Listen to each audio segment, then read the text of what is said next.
Exposer un bocal rempli de matière fécale devant toute une salle, c'est quand même une bien drôle d'idée. Mais c'est ce qu'a décidé de faire le milliardaire philanthrope Bill Gates lors d'un speech le 6 novembre 2018 à Beijing, donc Pékin si tu préfères. Mais sorti du contexte, forcément cette info peut paraître extrêmement bizarre. Donc on va devoir remonter un petit peu dans le temps pour comprendre comment on en est arrivé là. Le 28 septembre 1955 à Seattle, naît William Henry Gates III, aujourd'hui bien plus connu sous le nom Bill Gates. Il se passionne très tôt pour l'informatique en découvrant les ordinateurs à l'âge de 13 ans, puis il fonde Microsoft en 1975 avec son ami Paul Allen. La société se fait connaître majoritairement pour le MS-DOS, un système d'exploitation développé pour IBM. Puis quelques années en 1985, Microsoft connaît un succès considérable avec le système d'exploitation Windows, qui est alors un environnement bien plus abordable pour les utilisateurs, annonçant ainsi le succès qu'on lui connaît aujourd'hui. Durant l'an de grâce 2000, il crée la fondation Bill et Melinda Gates Foundation, une fondation qui a pour but de combattre la pauvreté dans le monde, lutter contre les maladies infectieuses et enfin améliorer l'éducation à échelle mondiale. Bill Gates aura donc occupé la place d'homme le plus riche du monde à 18 reprises dans le classement Forbes. Et ça reste quand même plutôt balèze. Toujours titulaire d'une fortune évaluée à plus de 100 milliards de dollars, il se concentre aujourd'hui majoritairement sur les affaires de sa fondation plutôt que sur Microsoft ou d'autres grosses entreprises. Même si c'est très beau tout ça et que c'est quelqu'un que j'apprécie, ça n'explique absolument pas pourquoi il a exposé ce bocal sur une scène.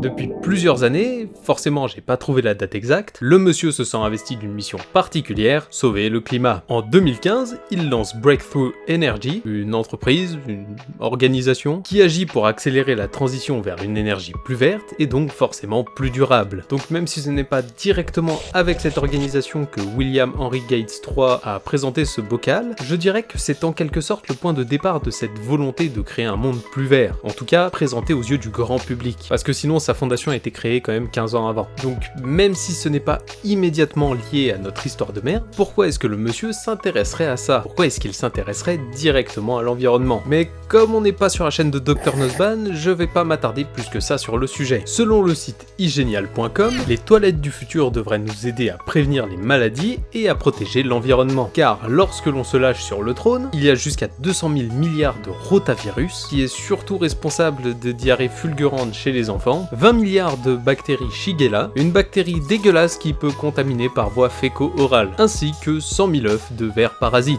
Je suis pas allé vérifier tous ces nombres, mais lave-toi bien les mains. Dans le doute, vaut mieux bien les laver. Donc forcément, en prenant ces nombres en compte, le relâchement des sphincters de toute l'humanité, ça finit par avoir un impact conséquent et très important sur la planète, que ce soit pour la pollution ou pour la propagation de maladies. Ce qui fait précisément partie des objectifs de la fondation que j'ai énoncé un peu plus tôt, la fondation Bill et Melinda Gates.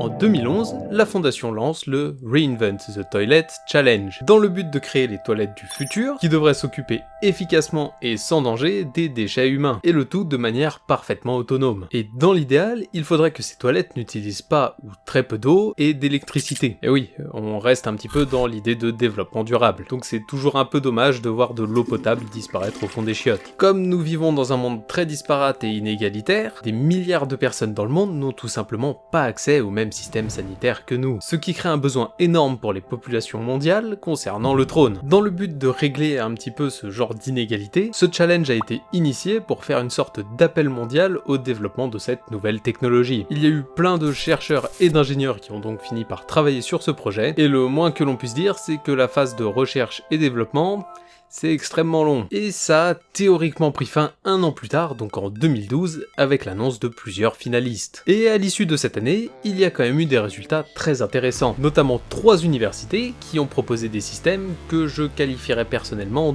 d'assez surprenants. En même temps, je suis pas du tout un chercheur, et j'ai pas non plus cherché de réponse à ce sujet. L'université de Toronto a proposé un système de désinfection par déshydratation des déchets, puis par la combustion. Et ça a l'air d'être un procédé industriel qui est déjà utilisé utilisées dans le monde du traitement des déchets humides. Par contre, le gros point faible de ces toilettes, c'est très certainement les 24 heures nécessaires au traitement de ces déchets. Quand t'es dans la merde, ça se confirme. L'université de Loughborough a soumis un système qui va permettre de faire chauffer la boue à haute température dans un liquide sans utiliser d'oxygène. Et à l'issue de ce processus, ça devrait permettre de générer du charbon bio et de récupérer de l'eau. Et ici encore, il y a de belles innovations qui en découlent, ou en tout cas qui traitent du même sujet. Au Kenya, l'entreprise Nawasco, désolé, je sais pas comment ça se prononce, a commencé en 2017, en tout cas à ma connaissance, à commercialiser cette même forme de charbon biologique, qui serait même plus efficace que le charbon qu'on utilise de manière générale, répondant ainsi à la déforestation pour générer du charbon, aux besoins de cuisson des aliments, et forcément en répondant au manque de possibilités pour pouvoir installer des canalisations et améliorer l'hygiène de manière générale. Ça peut certes sembler être un peu bizarre, mais ça me semble être une très bonne idée. Après tout, ils ont quand même réussi à valoriser de la merde, et ça c'est quand même assez fort. Et pour ce qui est du premier prix de ce challenge, c'est l'Institut de technologie de Californie qui a mis au point des toilettes fonctionnant à l'énergie photovoltaïque. Le processus permettrait de générer de l'hydrogène sous forme gazeuse pour ensuite permettre de générer de l'électricité. Et ça, ce sont les 3 projets gagnants de cet événement. Mais bien entendu, il y en a eu plein d'autres. Mais il y a une petite question qui devrait quand même survenir. Le challenge, il a commencé en 2011, mais la prise de parole avec ce fameux bocal, elle s'est faite en 2018. Pourquoi a-t-il donc fallu attendre 7 ans après le début de cet événement ?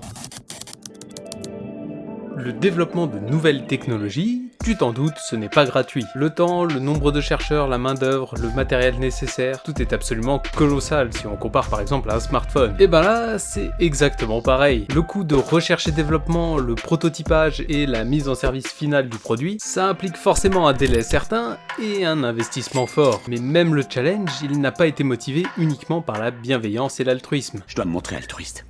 Ouais, mais qu'est-ce que ça veut dire ? Le premier prix de 100 000 $ attribué en 2012, c'est la parfaite représentation de la volonté pécuniaire de ces recherches. Et même si c'est parfaitement normal de rémunérer un travail fourni, on parle ici d'industrialisation, et pas du tout d'une volonté parfaitement bienveillante et sympathique concernant le traitement des déchets. On parlera au final toujours de pognon. Et même si améliorer le système de santé dans le monde, ça reste parfaitement louable, on ne s'activera jamais sans motivation financière. Donc même avec toute la bonne volonté du monde, comme souhaite l'afficher fièrement la famille Gates avec cette fondation, on ne vient visiblement pas en aide à un pays sans lever des fonds et attirer l'intérêt d'investisseurs en amont.